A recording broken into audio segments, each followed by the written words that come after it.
নমস্কার বন্ধুরা, কালকের ভিডিওতে আমরা যে কটা স্টক দিয়েছিলাম সুইং ট্রেডের জন্য, তার মধ্যে মাত্র একটা স্টকই আমাদের বাইং প্রাইসের উপরে গেছে এবং সেখান থেকে আমরা ট্রেড নিয়েছি এবং আজকে আমাদের প্রায় 3.5% উপরে প্রায় আমরা ক্যাপচার করি। ওকে,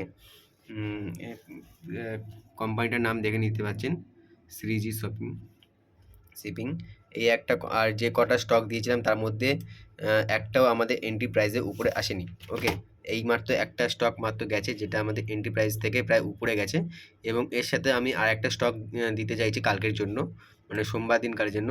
সেটা হচ্ছে জিপিপিএল, গুজরাট ঠিক আছে, পোর্টের একটা কোম্পানি আছে। এটা একটু মুভ, মানে স্টকটা খুবই একটু স্লো মুভিং করে, তাই জন্য স্টকটা একটু নজরে রাখবেন। এটা যদি 183-র উপরে যায় তাহলে কিন্তু আমরা ট্রেড নিতে পারি। এই স্টকটা একটু নজরে রাখবেন। ধন্যবাদ।